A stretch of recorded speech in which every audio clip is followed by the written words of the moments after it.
So we're going to start our discussion today by talking about single-stage completion methods. And you'll see that they are a portion of what's part of the overall completion stage method grouping. And we'll see how these methods work in the context of thenApply and thenCompose, which are two of the most popular and common single-stage completion methods. So the first method we're going to talk about is thenApply. And this method, as the other ones we're going to talk about in this discussion, are triggered by the completion of a single previous stage. So typically what you'll have is you'll have something that's initiated by supply async, which is that factor method we've talked about before. And then at some point, you want to apply a function on the result of a previously invoked asynchronous call. So what happens with thenApply is it applies a function action to the results of the previous stage. So this is one of those functions. It's a functional interface defined in modern Java.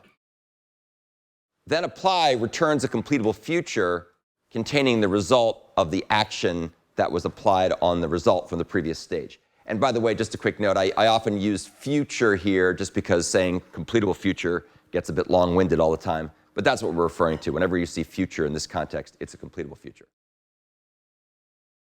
You typically use thenApply for quick synchronous actions that don't take very long to run, and they return a value rather than returning another completable future.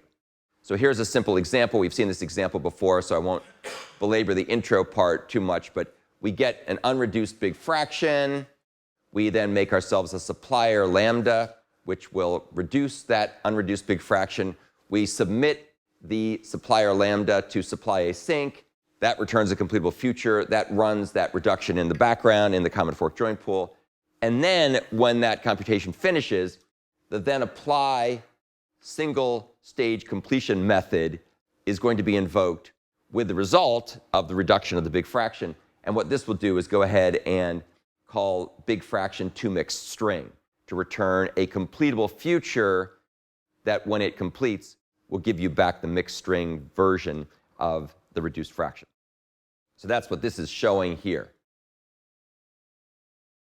I'll talk in a minute when we get a little further about why you want this to be a quick synchronous action that returns a value rather than a future. And that'll become clear when we talk about thenCompose, and then later we talk about the difference between thenApply and thenCompose, because at first glance they look rather similar. thenCompose is also a completion stage method that's triggered by the completion of a single previous stage. And it also takes a function, just like thenApply does. And as you might expect, that function that's passed in here is an action that will be applied to the previous stage's results when it finishes running asynchronously. OK, so far so good. This returns a future that contains the result of the action directly. Very important. Does not contain a nested completable future. Now, that may not make much sense at this point. It will become much more clear when I show you an example here in a second. You can think of thenCompose as being something akin to using the flat map operation on a stream or on an optional. And the idea is it denests nested data types. So for example, if we have two completable futures and we apply the thenCompose method, you get a single completable future as the result. In contrast, if you use the thenApply method, you'd get nested completable futures. It's maybe a little hard to see, but this is nested table tent numbers here. And this is a single result. So I'll talk about that. You'll see an example to make it more clear. But very important to understand the difference between thenCompose and thenApply.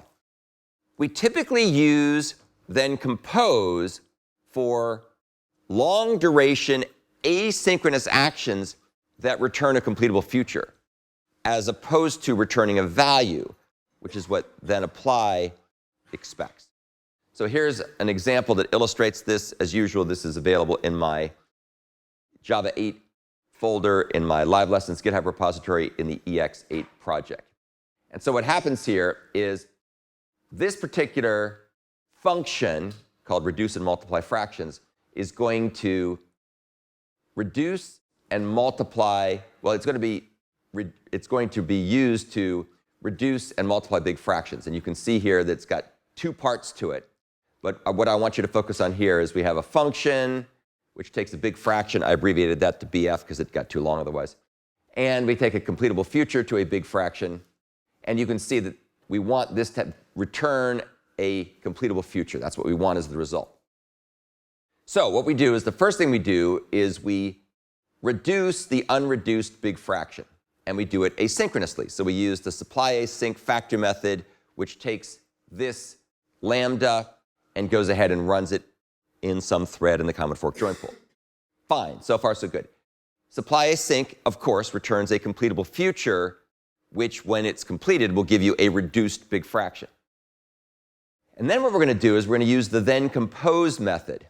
And what thenCompose is going to do is once we've reduced the big fraction, once that's finished running in the background as the result of calling supply async right above this guy, then what's going to happen is we're going to take that reduced big fraction and we're going to multiply it asynchronously by some other value, which I don't show here. But if you look at the example, the EX8 project, you can see it. And so what's going to happen here is we want to asynchronously multiply the reduced big fraction, and supply async returns a completable future. But we don't want a completable future to a completable future because thenCompose also returns a completable future. So what's going to happen here is that thenCompose is going to de-nest that inner nested completable future to just return a completable future to the result of multiplying these things together. And if you're thinking to yourself, that's a little unwieldy, you're right, and we'll see how we can fix that later. So that's the end of our first discussion of single-stage completion methods. We'll come back in the next part and show some more examples and then describe the relationship between thenApply and thenCompose.